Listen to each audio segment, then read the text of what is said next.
इच्छा क्रिया ज्ञान। ज्ञान का बोध कब होता है?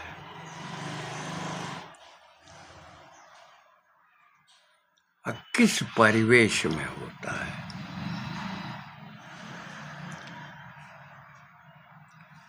यदि वह अनुभवजन्य है तो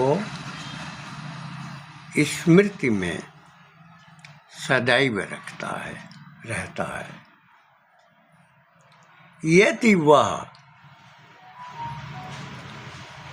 गुरु के द्वारा या संगति में जो अनुभूत होता है वह स्मृति में विद्यमान रहता है। जीवन में जो भी घटनाएं होती हैं, चाहे मान की चाहे अपमान की, वह स्मृति में स्थिरता पाती है। संगति जैसी हो उसके अनुसार ज्ञान की प्राप्ति होती है। जो स्वयं शास्त्रों का अध्ययन करते हैं और उनमें क्रियाशीलता चिंतनशीलता रहती है तो निसंदेह ज्ञान का बोध होता है। अब्दुल रहीम खान खाना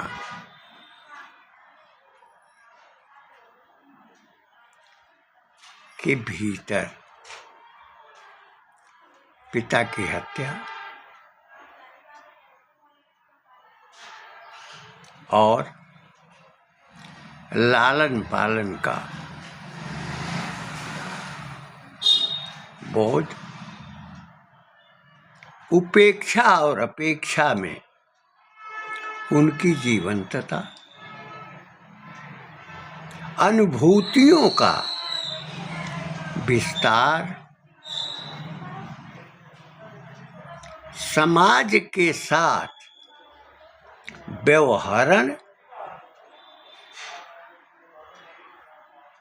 और उनके आचरण और चरित्र की अनुभूतियां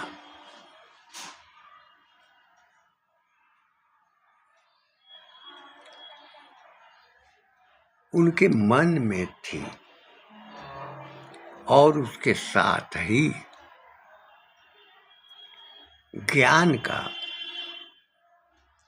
प्रवाह उनके भीतर बन चुका था। यह अनुभूत जन्य भी था और जो सामाजिक जीवन है उस समय उनके भीतर जो चेतना जागृत हुई थी उसका विकास उनके ज्ञान का आधार था। समाज में जीवन जीने की प्रकृति, मित्र की पहचान, अपनी व्यथा को किसी से न बताना,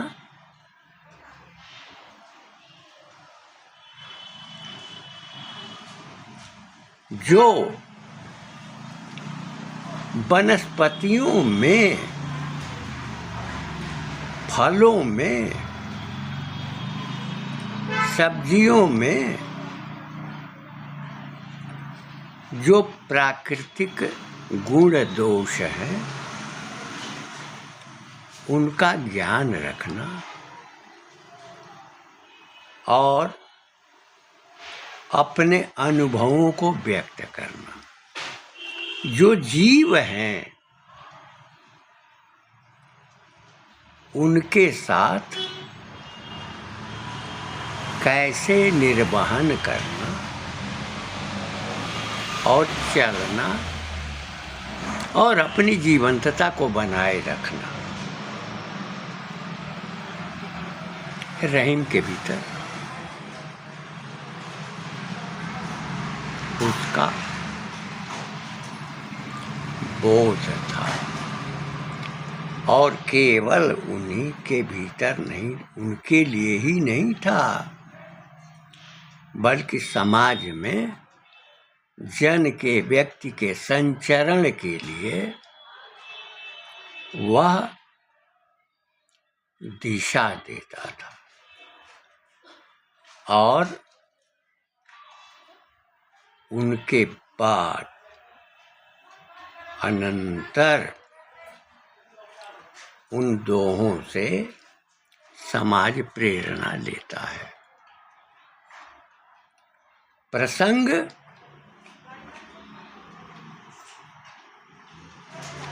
आज के प्रकरण का है। उरग तुरग नारी नृपति, नीच साथ हथियार, रहीमन इन्हें संहारिए, पलटत लगे नवार। उरग सर, तुरग घोड़ा, नारी स्त्री, नृपति राजा, और जो नीच प्रकृति के लोग हैं और हथियार, जो हथियार है शस्त्र है। रहीम का कहना है कि इनको संभालिए, संभाल कर रखिए, पलटत लगे नवार, इनको पलटते हुए देरी नहीं लगती है। अपना ही हथियार आप संभाल करके नहीं रखते हैं तो हथियार आपके विरुद्ध जाता है, विरुद्ध उपयोग होता है। अगर नीच प्रकृति का व्यक्ति है तो कभी भी पलट सकता है। पैसे पर, लोभ में। इसी प्रकार जो राजा है, जो शासक है, अगर उसके साथ व्यवहारण अगर समुचित नहीं रहा तो दंडित भी हो सकता। नारी, औरत यदि संस्कारित नहीं है तो उसके पलटने में भी देरी नहीं लगती। घोड़ा का भी यही स्वभाव है। सर्प, तो रहीम ने इस बात का ज्ञान दिया, दिशा दी।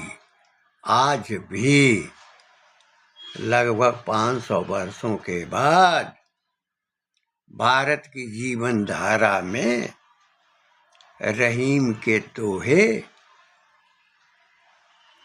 प्रासंगिक हैं और प्रचलित भी है।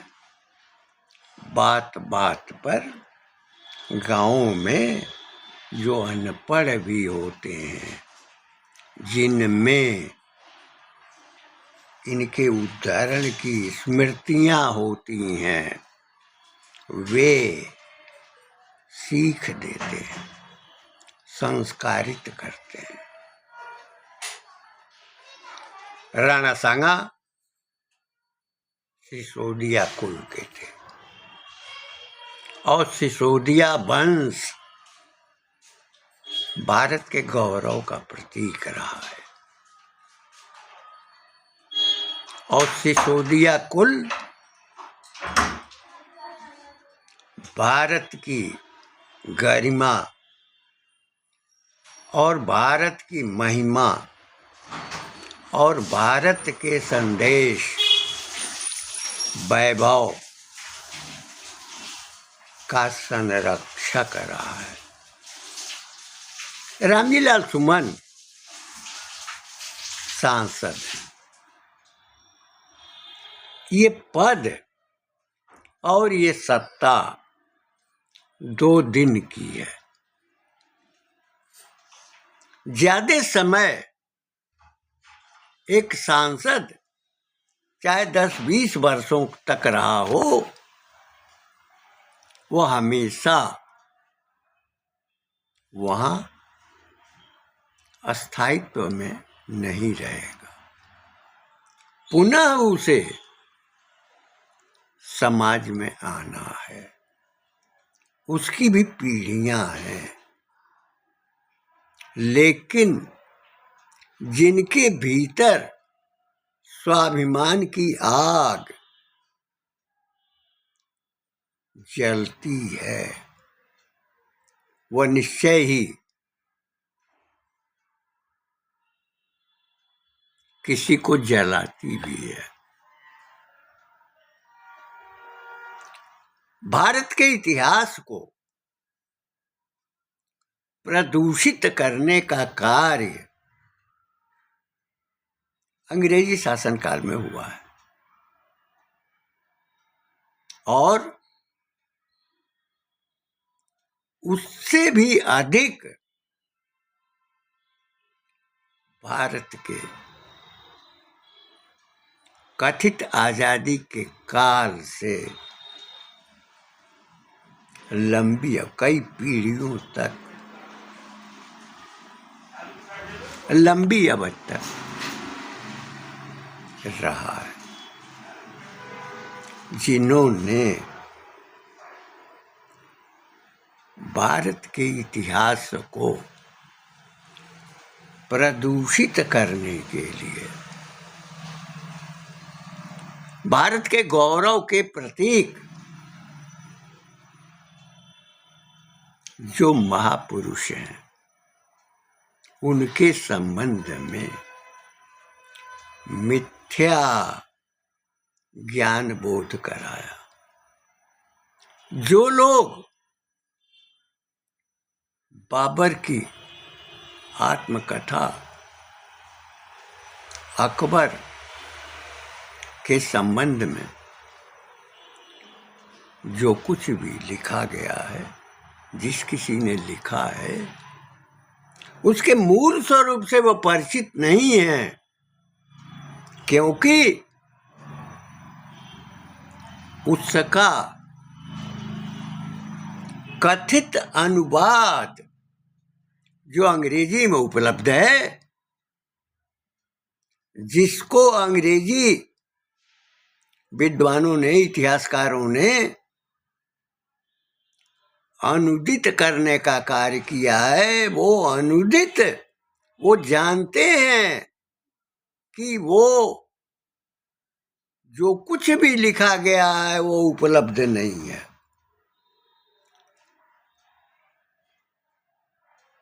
तो यह कार्य अंग्रेजों ने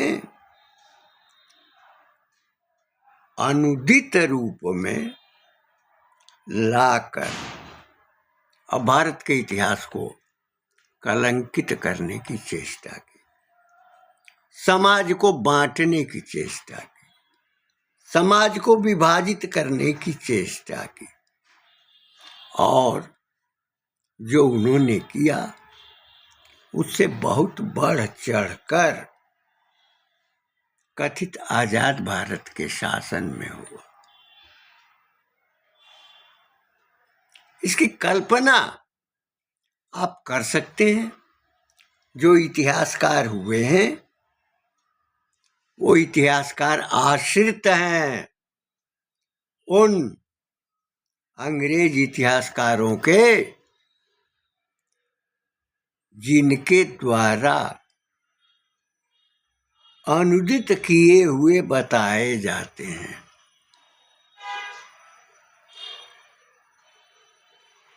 कंपनी गवर्नमेंट, उसकी सत्ता और सबसे प्रथम उद्देश्य उसका था कि भारत में जो अतीत है, जो भारत का इतिहास है, उसको इतना पंगु बना दिया जाए, इतना दूषित कर दिया जाए कि आने वाली पीढ़ी खुद लड़ती रहे। रामलीलाल सुमन पढ़े लिखे व्यक्ति हों, सांसद हैं, उनको अपनी वाणी पर नियंत्रण रखना चाहिए। आरक्षण में वो लाभार्थी हैं और जब आक्रामक शैली में वे संसद में अपने प्रस्ताव को रखते हैं तो ये घातक भावना है। भारत में तो निंदा राम की भी हुई है, जगदम्बा सीता की भी हुई है। लोगों ने अपने अपने ढंग से रामायण का स्वरूप खड़ा किया है, लेकिन भारतीय समाज का चिंतन और दर्शन का लक्ष्य उन थपेड़ों में अवांछित वृत्तियों में न रहकर आगे बढ़ने का रहा है। लेकिन अगर वे सामान्य व्यक्ति होते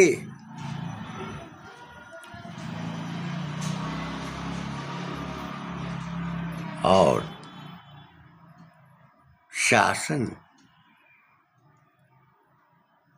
के विधि निर्माण में के वो सहभागी नहीं होते तो उन्हें मुक्त किया जा सकता था।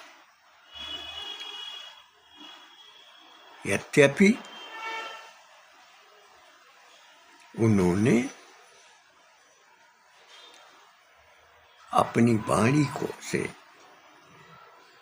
जो कलंकित किया है वह अंग्रेजों से भी विकृत मानसिकता का उनका बोध है और यह भाव जिनके भीतर भी होता है वे अपमानित और दंडित होते रहते हैं। समाज में जो वर्ण व्यवस्था जो जाति के रूप में परिवर्तित हुई है उनमें सब में वैभव रहा है और सब में ज्ञान के दीप जले हैं और वे आज भी प्रकाश दे रहे हैं। समाजवादी सोच वालों का लक्षण यही है कि खुरच दो, आग लगा दो, क्योंकि उनको न तो संस्कृति से कोई लगाव है और न उनके भीतर राष्ट्र का कोई भाव रहता है। राष्ट्र का भाव स्वयं मार्क्स ही नहीं मानता है। राष्ट्र की कोई, राज्य की कोई सीमा नहीं मानता है, देश की कोई सीमा नहीं मानता है। वह अंतर्राष्ट्रीय स्वरूप का समर्थन करता है। वह पूरे समाज की चर्चा करता है और यह चर्चा करते हुए जो ज्ञान लेनिन को मिला, स्टालिन को मिला, वह सोवियत रूस खंडित हो गया। वही दिशा माओ ने ली और आज उसी दिशा में आरण अतिक्रमण का भाव बना हुआ। तो जो लोग मार्क्स की भावना को, धारणा को पहचान नहीं सके, वे तो विखंडित हो गए। और भारत में समाजवाद को उतारने की बात करने वाले तो लूट और खसोट की सत्ता में आनंद पाने वाले रहे। औरंगजेब के शासन की भांति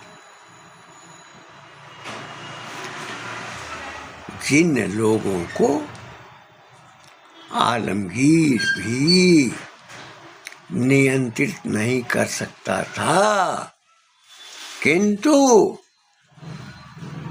उनकी आवश्यकता उन्हें थी, उसी प्रकार आलमगीर के शासन की बात ये समाजवादियों का शासन भी दूसरों की झोपड़ी, दूसरे का घर, दूसरे की जमीन, दूसरे की संपदा को आहरित और लूटने में सदैव रत रहा है।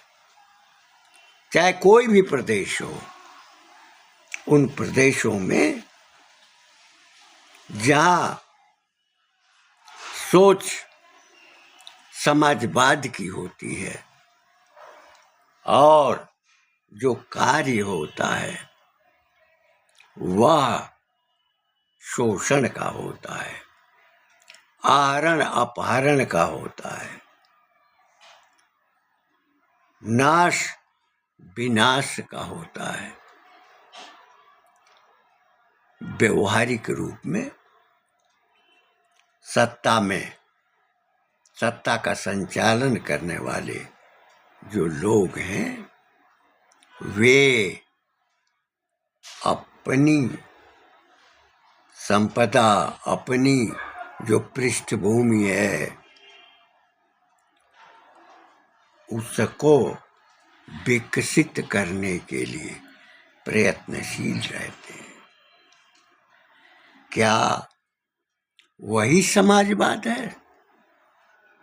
समाजवाद में जो संकल्पना है मार्क्स की, वहाँ न तो कोई जाति है, न तो किसी व्यक्ति का कोई भूभाग उसके स्वामित्व का है, सब कुछ तो राज्य का है, और राज्य सबके पालन पोषण में प्रवृत्त होता है। और समाजवाद की विफलता से वह रिवॉल्यूशन यानी क्रांति की बात करता है और साम्यवाद को सोचता है। पहली क्रिया शासन की समाजवादी अवधारणा की, और दूसरी क्रिया वह सत्ता में कम्यून को लाने की। भारत में जो समाजवाद है उसका रूप स्वरूप तो सबने देखा है, क्यों नहीं वह पनप सका? कारण क्या है? कारण का स्वरूप है ये सनातन की धारा। व्यक्ति में असंतोष होता है, इच्छाएं होती हैं, लोभ होता है, परिवार के पालन के लिए परिश्रम होता है, आपत्तियां भी होती हैं, आक्रोश भी होता है, जन के भीतर पीड़ा भी होती है, और निवारण करने वाले लोग भी होते हैं। निसंदेह राणा सांगा के संबंध में जो इतिहास पढ़ाया जाता रहा है और भारत में भी आजादी के काल से जो पढ़ाया गया है उसी का उदाहरण रामजी लाल सुमन ने किया है, जो नहीं करना चाहिए था। आलमगीर धर्मांध था, उसमें उनके शासन में क्रूरता और कठोरता थी, लेकिन नेतृत्व से अधिक उनके समर्थकों में क्रूरता का, निर्दयता का संचार था। आजकल छोटी से छोटी घटनाएं भी घटती हैं तो लोग कहते हैं कि मोदी ने करवा दिया। एक कथित शंकराचार्य हैं जिनके गुरु भी स्वतंत्रता सेनानी का सम्मान पाने के लिए सोनिया गांधी के दरबार में गए थे। वे काशी में कॉरिडोर के निर्माण में मंदिरों के ध्वंस की बात करते हैं। अरे घरों में मंदिर कब बनाए गए थे? तुमको उसका बोध है? जिस कालखंड में 800 वर्षों में मंदिरों के घंटे घड़ियाल नहीं बजे थे और आस्था रखने वाले, उसका पूजन करने वाले के भोजन की सामग्री भी उपलब्ध नहीं थी।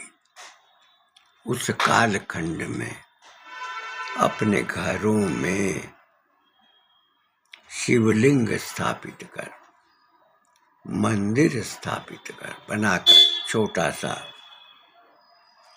पूजन करने लगे।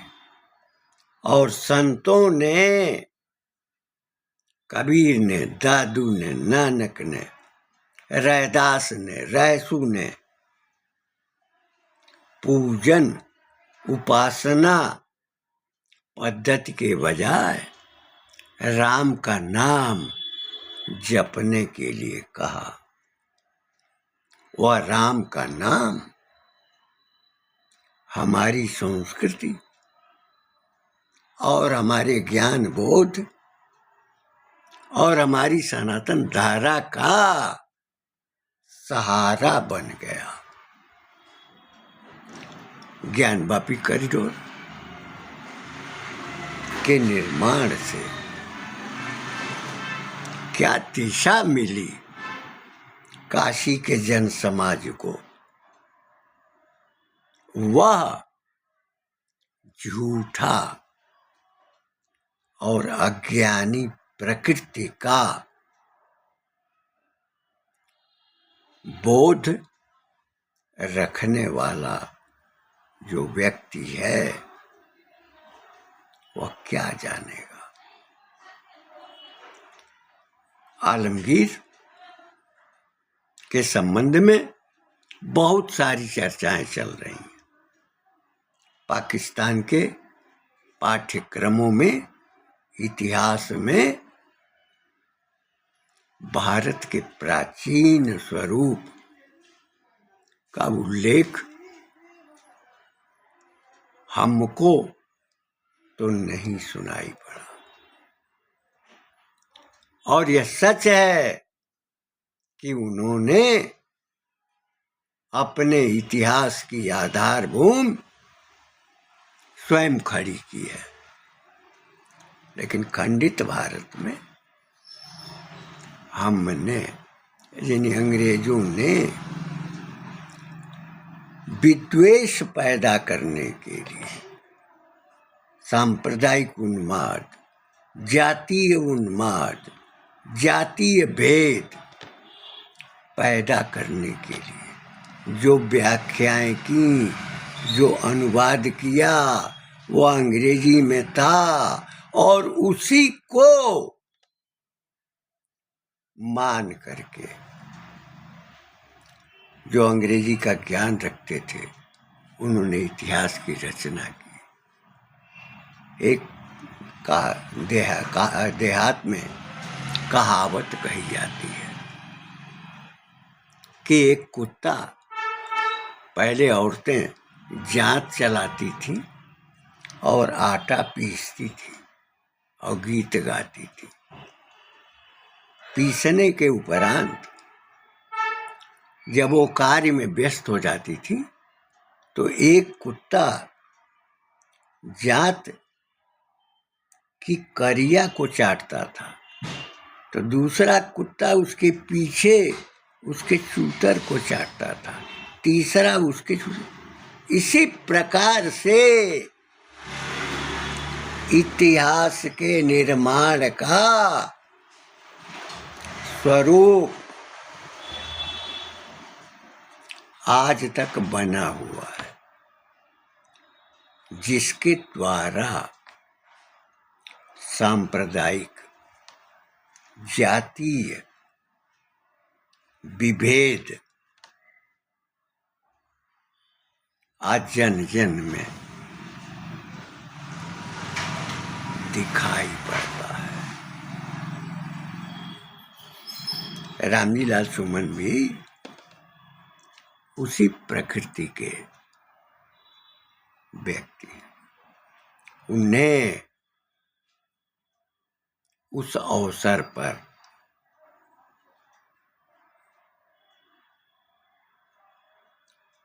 यह ज्ञान आवश्यक तो नहीं था, किंतु उन्होंने समाज के में उद्वेलन का कार्य किया है। यद्यपि वह परंपरागत रूप में अंग्रेजों की व्याख्या और उसकी अनुश्रुति में भारतीय इतिहासकारों के द्वारा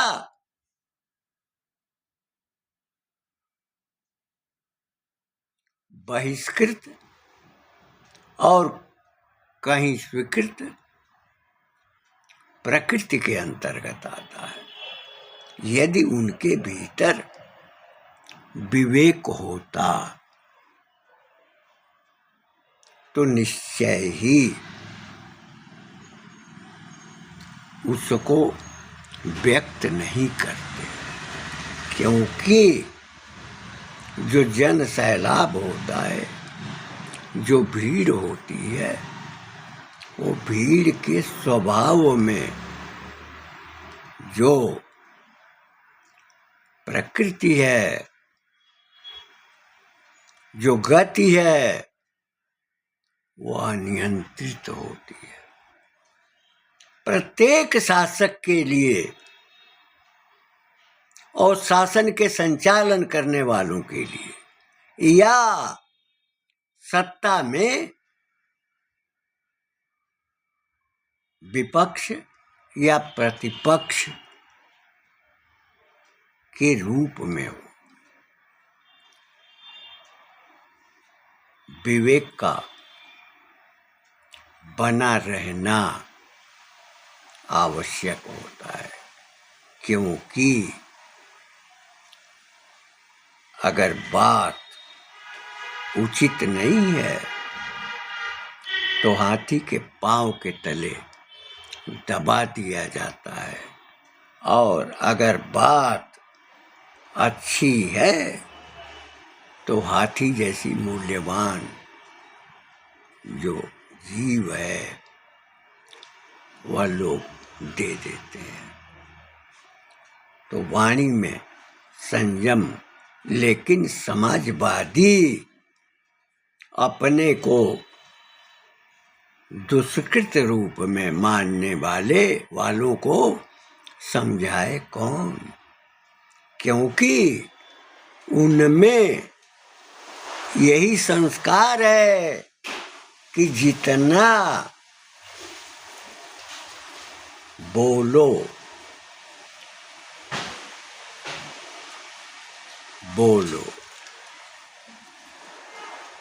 विद्रूपित करो, चाहे लात खाओ या जूता खाओ, चाहे दंडित हो चाहे पुरस्कृत हो, ये स्वभाव है। मुझे विश्वास है कि भारत में जो संकल्पना समाजवाद और साम्यवाद की आई थी, वह उसके परिवेश में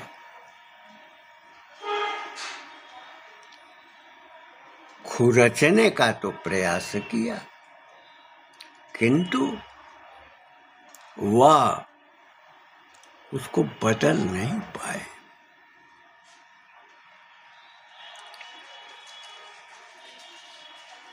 इन शब्दों के साथ